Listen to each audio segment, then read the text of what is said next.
जादुई सुनहरा पंख। राजा जयसिंह के कोई संतान नहीं थी। विवाह के 10 बरस बीत गए थे।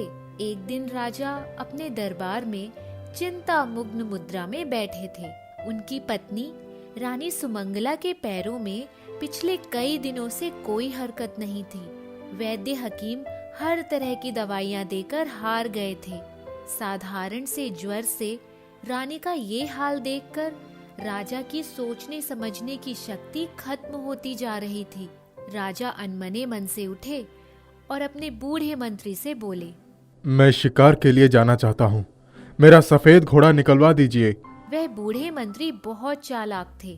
उन्होंने बिना कुछ कहे सफेद घोड़ा निकलवा दिया, लेकिन खुद भी राजा के पीछे पीछे चल दिए।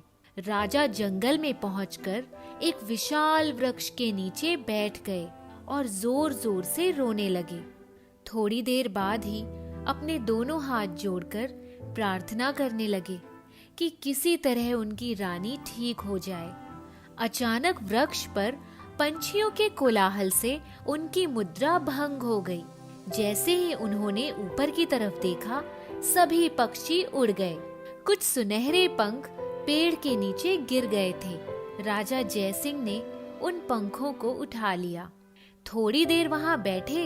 इसके बाद सफेद घोड़े पर सवार हुए और महल की ओर रवाना हो गए। इतने में ही डाकुओं की एक टोली ने राजा को रोक लिया। डाकुओं का सरदार कामेश्वर प्रसाद बोला, अपना घोड़ा, ये कीमती वस्त्र, तलवार और आभूषण हमारे हवाले कर दो, वरना सर धड़ से अलग कर देंगे। घने जंगल में राजा असहाय थे। बूढ़े मंत्री ने देखा कि अब राजा का बचना मुमकिन नहीं है। वो वहीं से वापस आ गए। राजा ने डाकुओं से बड़ी विनम्रता पूर्वक कहा, मैं सब कुछ उतार दूंगा, पर मुझे मत मारो। यह कहकर उन्होंने सब कुछ उतार कर दे दिया। डाकुओं ने सारा सामान ले लिया और घोड़े को लेकर चले गए। राजा के पास सिवाय उस पंख के और कुछ भी नहीं था, क्योंकि पंख उन्होंने नीचे ही रख दिया था।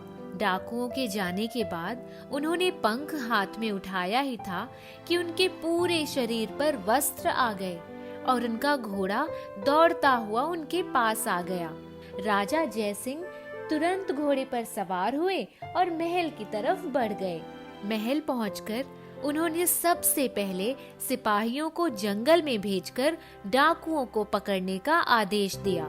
रानी सुमंगला के पास आकर उन्होंने वह सुनहरा पंख उनके हाथों में दे दिया और बोले, रानी, अब मुझे पूरा विश्वास है कि आप ठीक हो जाएंगी। राजा ने जंगल में होने वाली सारी घटना रानी को सुनाई।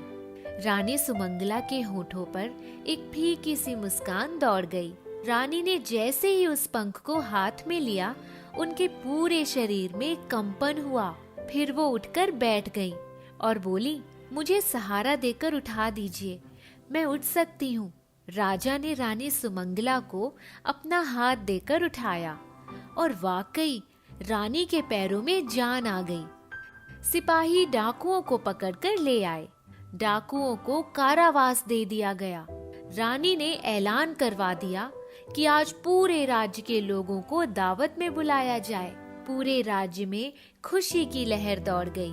बूढ़े मंत्री को यह जानकर बहुत आश्चर्य हुआ कि राजा वापस आ गए और रानी भी ठीक हो गई।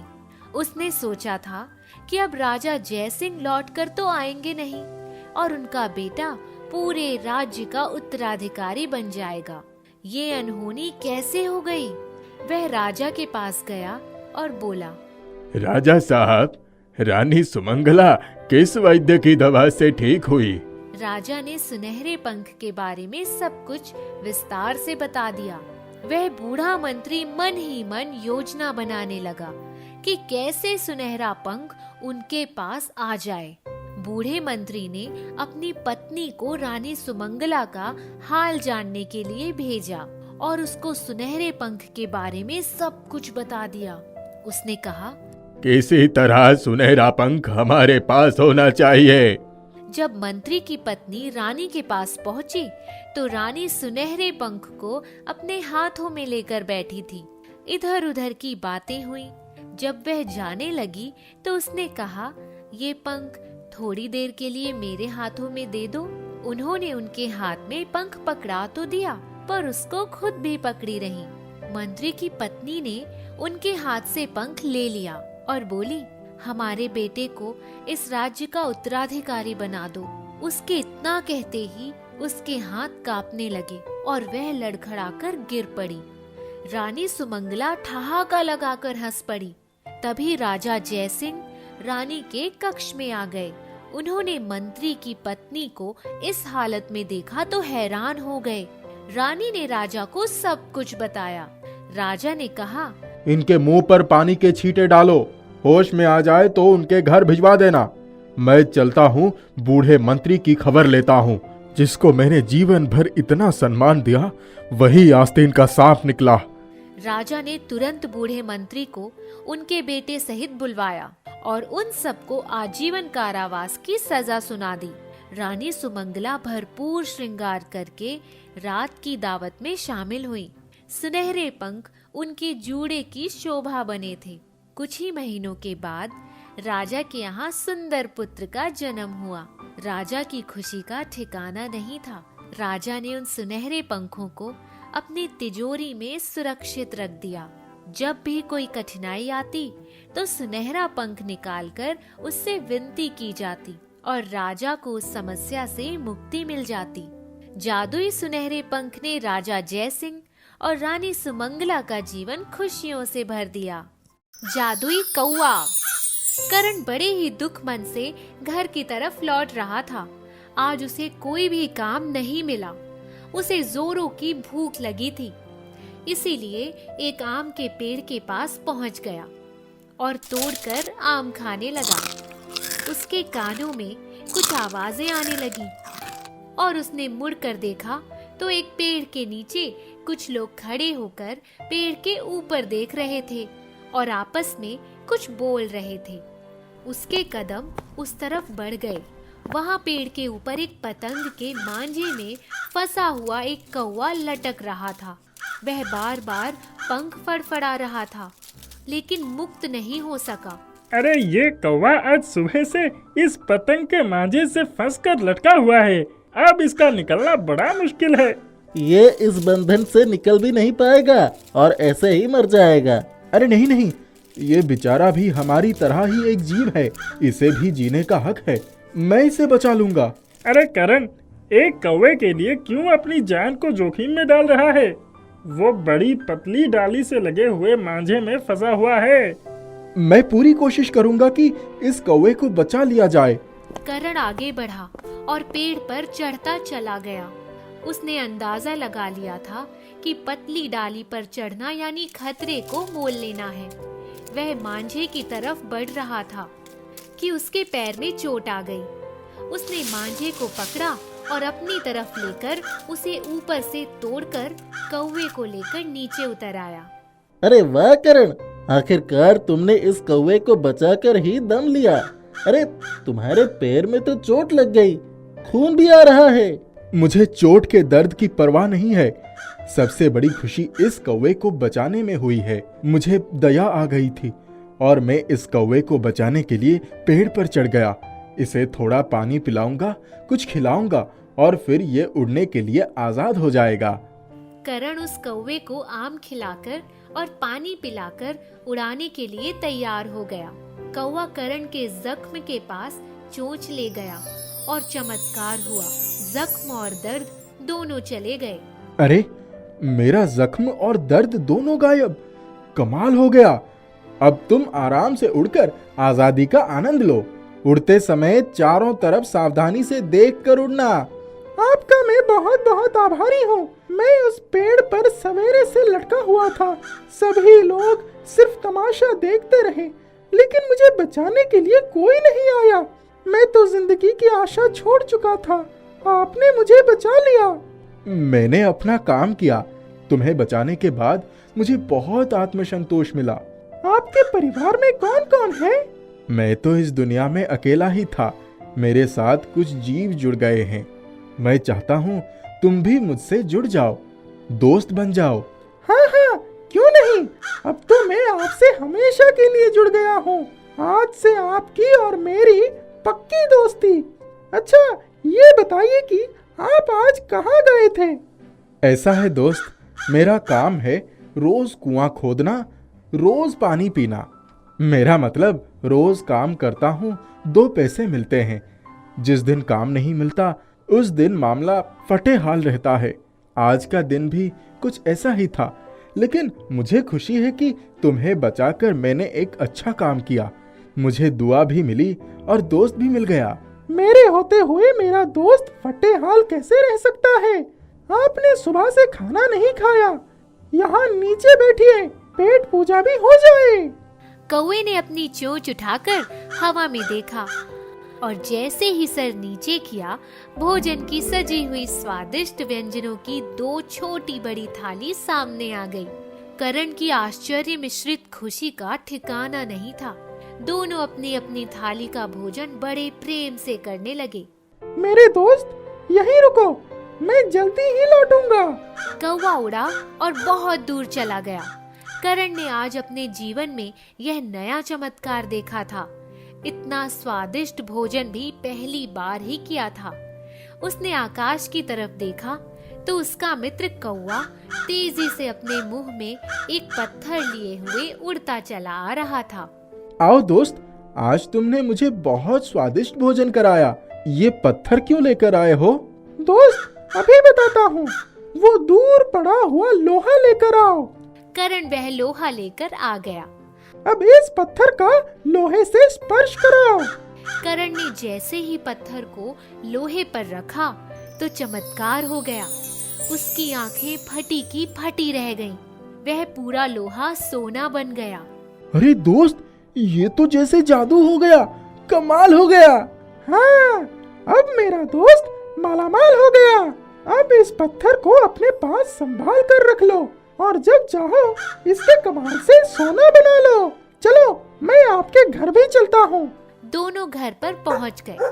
वहाँ एक कुत्ता शेरू, बंदर चीकू जैसे करण का इंतजार ही कर रहे थे। दोनों पास आ गए। कौवे ने फिर चोंच ऊपर की और खाना आ गया। शेरू और चीकू प्यार से खाने लगे। शेरू और चीकू, तुमने इतना कमाल तो देख ही लिया। इनका नाम मैंने आज से जादू रख दिया है। ये जादू भी हमारे पक्के दोस्त बन गए हैं। चीकू, कुछ लोहे की चीजें लेकर आओ। चीकू कुछ लोहे की चीजें लेकर हाजिर हुआ। उसके पीछे शेरू भी आ गया। करण ने चमत्कारी पत्थर को लोहे की चीजों से स्पर्श कराया और वे सब सोने में बदल गए। करण ने सोने की मदद से धन इकट्ठा किया और अपने लिए ढंग का एक घर बनवाया और कुछ खेती बाड़ी खरीद ली। सभी लोगों के लिए अच्छा सिंचाई का साधन, विद्यालय, हॉस्पिटल इत्यादि बनवाए। जादू मेरे दोस्त, अब मैं अपने खेतों में अन्न उपजाऊंगा। तुमने मेरी बहुत मदद की। अब मैं मेहनत करके उन्नति की राह बनाऊंगा। जहाँ अति आवश्यक होगा वहीं जादुई पत्थर का उपयोग करूंगा। एक दिन गांव के एक बदमाश व्यक्ति मगरू ने करण के जादुई पत्थर का कमाल देख लिया। वह रात को छिपकर करण के घर पहुंचा। उसके हाथ में चाकू था। चीकू बंदर उसे देख रहा था। मगरू की नजर पत्थर पर पड़ी और उसने झपट कर उसे उठा लिया और उसे लेकर वहां से भाग खड़ा हुआ। शेरू बढ़कर उसे पकड़ना चाहता था, लेकिन चीकू ने उसे रोक लिया। करण सवेरे उठा और उसने देखा जादुई पत्थर गायब है। अरे चीकू, शेरू, तुम लोगों का यहाँ रहकर क्या फायदा हुआ? मेरा जादुई पत्थर चोरी हो गया और तुम लोग देखते रह गए। करण इधर उधर चलकर परेशान होने लगा। जादुई कौवा भी आ गया। करण मेरे दोस्त, हमने बदमाश मंगरू को पत्थर ले जाते हुए देखा, लेकिन नहीं रोका। उसके हाथ में चाकू भी था। ये सही नहीं हुआ। वो जादुई पत्थर गलत आदमी के हाथ में लग गया। मंगरू पत्थर तो ले गया, लेकिन असली जादुई पत्थर तो मेरे पास है। मैंने ही पत्थर को बदल दिया था। ये लो, असली जादुई पत्थर यहाँ है। करण हंसने लगा। सभी दोस्त एक साथ खुशी खुशी रहने लगे। जादुई लहंगा। अनु की शादी को लेकर उसकी माँ बहुत परेशान थी। लड़के वाले आते पर उसके सावले रंग और दहेज के कारण बात अधूरी छोड़कर चले जाते। पिछले 2 सालों से उसने एक स्कूल में टीचिंग करनी शुरू कर दी थी। वो पूरे 22 साल की हो चुकी थी। एक दिन उसकी सहकर्मी भारती, अनु, तुमने अपनी शादी का कुछ सोचा है? मेरे सोचने से क्या होगा, कोई ढंग का लड़का भी तो मिलना चाहिए ना, वरना आजीवन कुंवारी रहूंगी। अनु, अगले हफ्ते मेरी छोटी बहन स्वाति की शादी है, उसमें तुम्हें आना होगा। ये रखो कार्ड। और हाँ, हल्दी वाले दिन सब लोग पीला लहंगा पहनेंगे, मेहंदी वाले दिन हरा और शादी वाले दिन अपनी पसंद का कुछ भी पहन लेना। बाप रे, शादी है या किसी फिल्म की शूटिंग? आजकल तो ऐसा ही होता है। मैं आज से छुट्टी पर रहूंगी, तुम आना जरूर। अनु घर गई तो रास्ते भर सोचती रही कि उसकी बहन की शादी के लिए मुझे 3 लहंगे खरीदने पड़ेंगे। मैं इतना पैसा बर्बाद नहीं करना चाहती। घर आकर, अनु, क्या हुआ? तुम्हारी तबीयत तो ठीक है ना? हाँ माँ, पता है भारती ने अपनी बहन की शादी में बुलाया है, पर मैं कैसे जाऊं? हर अवसर पर अलग अलग रंग का लहंगा पहनना पड़ेगा। मेरे पास पीले और हरे बनारसी लहंगे हैं, तुम वही पहन लेना। कोई नया लहंगा पहनने की जरूरत थोड़ी है। हाँ माँ, तुम ठीक कहती हो। माँ, इनको ड्राई क्लीन करवा लेती हूँ। दूसरे दिन उसकी माँ ने लहंगे ड्राई क्लीन करने के लिए दे दिया। 3 दिन के बाद जब दोनों लहंगे लेने गई तो दुकान के मालिक ने पूरी दुकान ढूंढ ली, पर लहंगा नहीं मिला। अनु को दूसरे दिन ही हल्दी में जाना था। मैडम जी, कल तक भिजवा दूंगा, 1 दिन का समय दे दीजिए। ये क्या तमाशा है? मुझे मेरा लहंगा अभी चाहिए, मुझे कल पहनना है। ये पीले और हरे रंग के दूसरे बनारसी लहंगे हैं, आप ले जाइए और कल पहन लीजिए। आपका लहंगा मैं कल तक ढूंढ कर भिजवा दूंगा। ठीक है, पैक कर दीजिए। लहंगा लेकर दोनों घर आ गए। अनु ने पीला लहंगा पहन लिया और आईने में देखा तो वो अपने आप को देखकर हैरान हो गई। वहीं से चिल्लाई, माँ जल्दी आओ, ये देखो मेरा रंग कितना गोरा हो गया, और इस लहंगे को पहनते ही सारे मैचिंग गहने कितने सुंदर हो गए। अरे, ये तो असली गहने लग रहे हैं। चलो दूसरा वाला भी पहनकर देखती हूँ। दूसरा लहंगा उसने पहना ही था कि उसके शरीर पर उसके मैचिंग के गहने आ गए। वाह, ये तो चमत्कार हो गया माँ। दोनों बहुत खुश हुए। उस दिन अनु हल्दी में जाने के लिए तैयार हो गई। जब वो भारती के घर पहुंची तो भारती और अन्य स्कूल टीचर्स उसे देखकर हैरान थे। ये अनु ही है ना? हाँ, पर ये तो बेहद खूबसूरत लग रही है, पहचान में ही नहीं आ रही। अनु, तुम बहुत खूबसूरत लग रही हो। थैंक्स शालिनी। सब अनु को ही देख रहे थे। हल्दी में सबका डांस हुआ। अनु ने भी दिल खोल कर डांस किया। भारती का देवर नीरेन लगातार उसे देख रहा था। ये अनु और भारती दोनों ने नोटिस किया था। घर आकर, ये लहंगा जादुई है, मैं इसे वापस नहीं करूंगी। अनु, अगर हमारा लहंगा मिल जाएगा तो कल वो भिजवा देगा और अपना लहंगा ले जाएगा। हाँ माँ, तब की तब देखेंगे, अभी तो मुझे इस लहंगे में ही रहना है। दूसरे दिन मेहंदी में भी वो सब लोगों के आकर्षण का केंद्र बनी रही, खास तौर से नीरेन की। तीसरे दिन ड्राई क्लीनर खुद उसके घर आया। मैडम, मैं आप लोगों से माफी चाहता हूँ। वो लहंगे पता नहीं कहाँ चले गए। आज तक कभी ऐसा नहीं हुआ। प्लीज आप किसी से इस बात का जिक्र नहीं करिएगा, वरना मेरी दुकान से लोगों का भरोसा उठ जाएगा। लेकिन मैं आपको हर्जाना देने को भी तैयार हूँ। ठीक है, हमें कोई हर्जाना नहीं चाहिए, आप जाइए। भारती की बहन की शादी हो गई। वो जब छुट्टी के बाद स्कूल आई, अनु, तुम किसी पार्लर में तैयार हुई थी क्या? तुम्हारा रंग इतना गोरा कैसे हो गया? अरे छोड़ो, शादी में बहुत अच्छा इंतजाम था। सुनो तो, मेरा भाई नीरेन तुमसे मिलना चाहता है। अनु का दिल तेजी से धड़कने लगा। उसके गाल लाल हो उठे, लेकिन अनजान बनते हुए उसने पूछा, क्यों? ऐसा क्या कर दिया मैंने? एक बार मिल लो, खुद ही पता चल जाएगा। ठीक है, तुम कहती हो तो रविवार को आ जाओ उसके साथ। ना बाबा, मैं इन चक्रों में नहीं पड़ती। तुम अकेले ही उससे मिलने का समय निश्चित कर लो और मुझे बता दो। मैं चलती हूँ, मेरी क्लास का टाइम है। मैं कैसे कह सकती हूँ? उसको जहाँ मिलना है वो बता दे, मैं पहुँच जाऊंगी। ठीक है। अनु से इंतजार नहीं हो पा रहा था। दूसरे ही दिन, कल स्कूल के बाद वो तुम्हें अपने साथ ले जाएगा, तैयार रहना। अनु घर गई तो माँ को सब कुछ बताया। अरे ये सब जादुई लहंगे का कमाल है। अब देखना वो तुमसे शादी के लिए ही पूछेगा। लेकिन माँ, हम इतना दहेज कहाँ से लाएंगे? पहले मिल तो लो। अनु उस दिन रात भर करवटें बदलती रही। दूसरे दिन एक हल्के गुलाबी रंग की शिफॉन की साड़ी पहनकर स्कूल जाने के लिए तैयार हुई तो अपने आप को निहारती ही रह गई। माँ देखो, मैं कैसी लग रही हूँ? नजर ना लगे, बिल्कुल चांद का टुकड़ा लग रही है। अनु स्कूल गई तो आज भारती आई ही नहीं थी। उसका सारा उत्साह ठंडा पड़ गया। छुट्टी के बाद वो घर जाने के लिए निकली ही थी। अनु जी, शायद दीदी ने आपको कुछ बताया नहीं। भारती आज कहाँ है?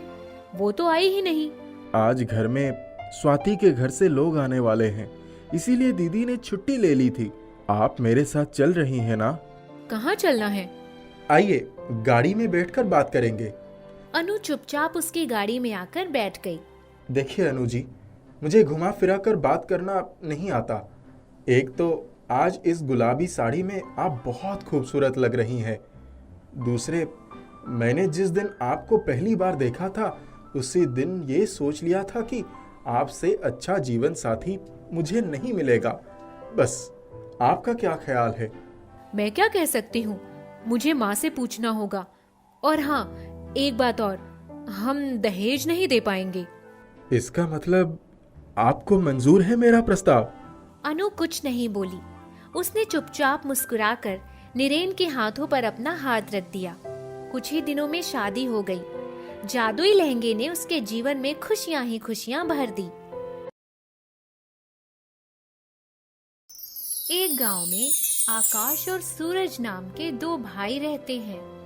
सूरज की पत्नी का नाम कविता, जो बहुत सीधी साधी और ईमानदार होती है, जबकि आकाश की पत्नी संध्या बड़ी ही धूर्त और चालाक होती है। एक बार छोटा भाई सूरज अपनी पत्नी के लिए बड़ा ही सुंदर सोने का हार लेकर आता है। कविता, आंखें बंद करो, देखो मैं तुम्हारे लिए क्या लेकर आया हूँ। अब आंखें खोल दो। ओह लवली, बहुत ही सुंदर हार है। इतना कीमती हार मैंने तो सपने में भी नहीं सोचा था। मैं भी बहुत दिनों से तुम्हारे लिए एक सुंदर हार खरीदना चाहता था। भगवान ने आज संयोग बना दिया। कविता हार पहन लेती है और सचमुच हार बहुत सुंदर लगता है। क्या बात है, हार को पहनकर बहुत सुंदर दिख रही हो। इतने में सूरज के बड़े भाई की बीवी संध्या उनके घर के अंदर कदम रखती है। ऐसी क्या बात हो गई कि मेरे देवर जी देवरानी की सुंदरता की इतनी तारीफें कर रहे हैं? मैं भी तो देखूं। अरे दैया, इतना सुंदर उपहार, सोने का चंद्रहार। देवरानी की किस्मत जाग गई। धन्यवाद दीदी, बड़े भैया आपके लिए भी सोने का हार ले आएंगे। तुम्हारे मुंह में घी शक्कर, भगवान करे ऐसा ही हो। कविता का स्वर्ण हार संध्या के मन में बस जाता है और वह अपना खुराफाती दिमाग से सोचने लगती है, यह हार मुझे मिल जाए तो मजा आ जाए। मिल जाएगा दीदी, बड़े भैया दिला देंगे। अच्छा, अरे हाँ, मुझे याद आया कि मेरे पास 2 ज्वेलरी बॉक्स हैं। एक ज्वेलरी बॉक्स में मैं सोने और चांदी के गहने रखती हूँ और दूसरा ज्वेलरी बॉक्स खाली रखा हुआ है। मैं वह बॉक्स तुम्हें लाकर देती हूँ। संध्या अपने घर चली जाती है और पूर्वजों द्वारा रखा हुआ एक पुराना ज्वेलरी बॉक्स लाकर कविता को दे देती है। यह लो कविता, इसमें सारे गहने संभाल कर रख लो। धन्यवाद दीदी, यह बहुत ही बड़ा और अच्छा ज्वेलरी बॉक्स है। कुछ दिन बीत जाते हैं। हमेशा की तरह संध्या कविता के घर में प्रवेश करती है। कविता किचन में काम कर रही होती है। दीदी आप बैठिए, मैं अभी आई। संध्या की नजर अलमारी के पास बाहर रखे हुए ज्वेलरी बॉक्स पर चली जाती है। वह उसे खोलती है और नजर बचाकर वह सोने का चंद्रहार चुराकर अपने पास छुपा लेती है। अरे कविता, तुम किचन का काम कर लो, मैं तो ऐसे ही आई थी। ठीक है दीदी, काम तो होता रहता है। आप बैठिए, मैं तुरंत आ रही हूँ। अरे मुझे एक जरूरी काम याद आ गया, मैं चल रही हूँ, बाद में आऊंगी। संध्या तेज कदमों से घर से बाहर निकल जाती है और हार को अपने ज्वेलरी बॉक्स में डालकर अलमारी में रख देती है। कुछ दिन बीत जाते हैं। सूरज बीमार हो जाता है। धीरे धीरे उसकी अलमारी में रखे हुए सारे पैसे खर्च हो जाते हैं। उसके इलाज में बहुत रुपए लग जाते हैं और उसका बैंक अकाउंट भी खाली हो जाता है। वह कर्जदार हो जाता है। अरे, हमारे पास रुपए नहीं बचे, आपको बैंक से फिर कर्ज लेना पड़ेगा। कविता, मैंने बहुत पहले ज्वेलरी बॉक्स में 500 रुपए रखे थे, उन्हें निकाल कर लाना। कुछ दिनों का घर खर्चा चल जाएगा। कुछ आराम हो जाए तो बैंक में जाकर घर गिरवी रखकर ज्यादा कर्ज ले लूंगा। कविता जाकर ज्वेलरी बॉक्स खोलती है और उसके अंदर का दृश्य देखकर चौंक जाती है। सुनिए जी, यह क्या हो गया? अरे क्या हुआ? अरे, इतना बड़ा ज्वेलरी बॉक्स रुपयों से भरा पड़ा है। इतने ज्यादा रुपए आपने इसमें कब रखे? मैंने तो सिर्फ 500 रखे थे, इतने ज्यादा रुपए कहाँ से आ गए?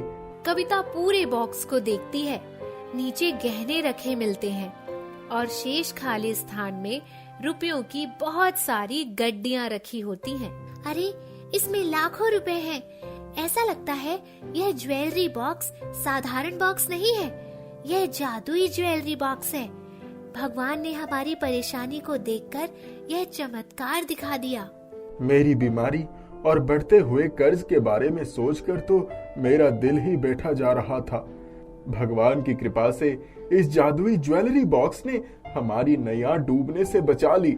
अरे ये क्या, मेरे हाथ पैर में नई जान आ गई है। मेरी तबीयत पहले से बहुत अच्छी हो गई है। अब मैं इन रुपयों से सारे कर्ज की रकम भर दूंगा। सूरज की तबीयत पूरी तरह से ठीक हो जाती है और वह उन रुपयों से सारा कर्ज भरकर कर्ज मुक्त हो जाता है। एक दिन सूरज घर में आता है और कविता को पुकारता है। कविता, कहाँ हो? अरे आज मल्होत्रा जी की लड़की की शादी है, चलना है। भूल गई क्या? खाना खाने के बाद कुछ देर आराम करेंगे, इसके बाद तैयार होगी। आज वो चंद्रहार भी पहन लेना। ठीक है हुजूर, झुमका भी पहन लेंगे, चंद्रहार भी पहन लेंगे। कुछ देर के बाद कविता शादी के लिए तैयार होने लगती है। वह जब हार निकालने लगती है तो चौंक जाती है और चीख पड़ती है। अरे भगवान, आपकी लीला महान, एक हार के 2 हार हो गए। अरे, मैं तो खुशी से पागल हो जाऊंगी। हाय दैया, बॉक्स में फिर से रुपए भर गए। यह सब कैसा अनोखा जादू है? ये सब ऊपर वाले की लीला है। वाह रे जादुई ज्वेलरी बॉक्स, तुमने तो हमारी जिंदगी बदल दी। हे भगवान, आपने हमें बहुत कुछ दे दिया। अब इससे अधिक नहीं चाहिए। बस अपना आशीर्वाद बनाए रखिए। सूरज और कविता शादी के लिए बन ठन कर तैयार हो जाते हैं।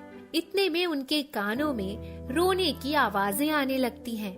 वे दोनों पड़ोस में आकाश भैया के यहाँ जाते हैं और वहाँ देखते हैं कि संध्या अपना हाथ पकड़कर रो रही है।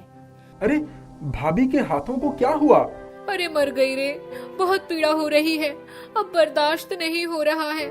अरे क्या बताऊं, ये शादी के लिए तैयार हो रही थी और इन्होंने जैसे ही ज्वेलरी बॉक्स खोला कि अंदर बैठे हुए बिच्छू ने इन्हें डंक मार दिया। दीदी, आप चिंता मत करिए, मेरे पास 2 हार हैं। एक मैंने पहन रखा है और दूसरा आप पहन लीजिए। अरे कविता, अब मैं शादी में नहीं चल पाऊंगी। मेरे हाथ में बड़ी पीड़ा हो रही है। मुझे माफ कर दो कविता, मैंने तुम्हारा हार चुरा लिया था। कविता सब समझ जाती है। दीदी, आप किसी भी बात के लिए माफी मत मांगिए। कविता अपने घर से बाम लगाकर संध्या की उंगली में लगा देती है और संध्या का दर्द कम हो जाता है।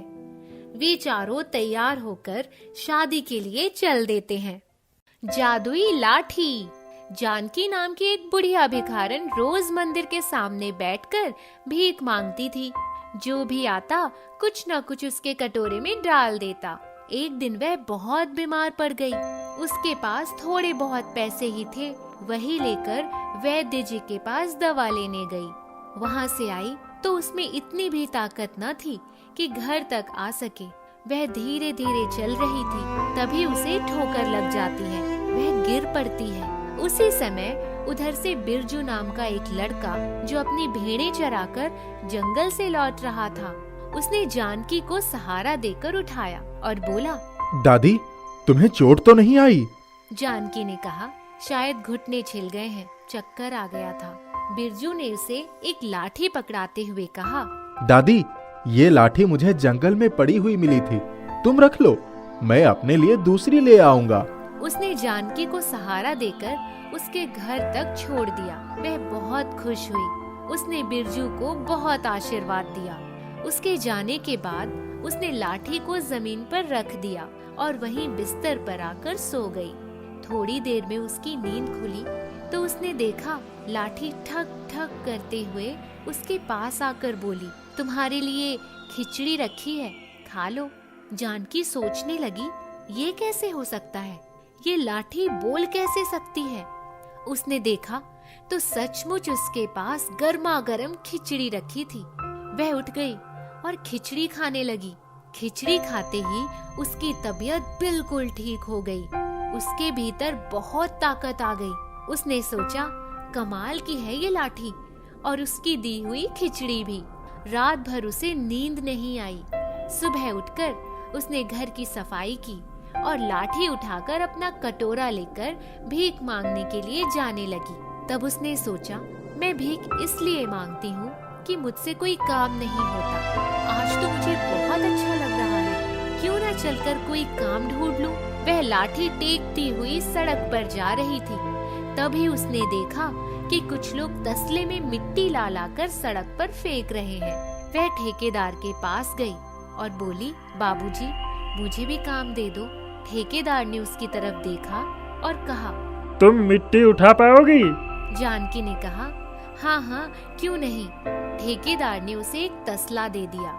जानकी के पास तो न जाने कहां से इतनी ताकत आ गई कि जब तक और लोग एक तसला मिट्टी फेंकते, तब तक वह 3 बार मिट्टी फेंक रही थी। वह खुद अपने ऊपर हैरान थी। शाम को ठेकेदार ने जानकी को मजदूरी के पैसे देते हुए कहा, अम्मा, कल भी आ जाना। जानकी पैसे लेकर लाठी ठकठकाती हुई घर आ गई। लाठी को एक कोने में टिकाकर वह मुंह हाथ धोकर बैठी थी कि लाठी ठक ठक करती हुई आई और बोली, आज तो तुमने बहुत मेहनत की है ना, चलो अच्छा अच्छा खाना खा लो। उसके सामने तरह तरह के पकवानों की थाली आ गई। जानकी ने झटपट सारे पकवान खा लिए। फिर लाठी को हाथ में लेकर बोली, लाठी लाठी, सच बताओ तुम कौन हो? लाठी छिटक कर दूर जाकर खड़ी हुई और बोली, जानना चाहती हो मैं कौन हूँ? तो सुनो मेरी कहानी। मैं एक साधारण सी लाठी हूँ। मुझे एक जादूगर ने जादुई लाठी बना दिया, लेकिन वह मेरा गलत फायदा उठाने लगा। वह जब किसी के ऊपर नाराज होता तो मुझे आदेश देता कि इसे पीट पीट कर अधमरा कर दो। मुझ में जादुई शक्तियाँ थीं, इसीलिए एक दिन मैंने सोचा, क्यों ना इसी को पीट पीट कर अधमरा कर दूं। यह मुझसे निर्दोष लोगों को पिटवाता है और मैंने उसे अधमरा कर दिया। मैं उसको छोड़कर जंगल में एक पेड़ के नीचे आराम कर रही थी कि तभी बिरजू ने मुझे देख लिया और मैं तुम्हारे पास आ गई। जानकी बोली, तुमने बिरजू की कोई मदद क्यों नहीं की? वह बोली, मैं उसकी मदद करना चाहती थी, पर उसने मुझे तुम्हें सौंप दिया। जानकी ने कहा, तुम मेरा बुढ़ापा खत्म कर दो। उसके इतना कहते ही जानकी के पूरे शरीर में झंझनाहट सी हुई और अपनी उम्र से 30 साल पीछे चली गई। अपने शरीर को देखकर वह फूली नहीं समाई। उसने कहा, अब तो मैं पहले जैसी स्वस्थ हो गई। अब मैं कोई भी काम करके अपना और दूसरों का पेट पाल लूंगी। तुमने मेरी काया ही पलट दी। लाठी बोली, बोलो तुम्हें क्या चाहिए? जानकी ने कहा, मुझे इतना धन दे दो कि मेरे दरवाजे से कोई खाली हाथ ना जा पाए। मैं सबकी मदद कर पाऊं। मेरे साथ जो भीख मांगने बैठते थे, मैंने देखा है वो कितनी जिल्लत की जिंदगी गुजारने के लिए मजबूर है। मैं उन सब के लिए एक आश्रम बनाऊंगी जहाँ सब कुछ न कुछ काम करके अपनी जीविका चला सके। लाठी ठक ठक करती हुई उसके पास आई और बोली, तुम्हारी सारी इच्छाएं पूरी होंगी।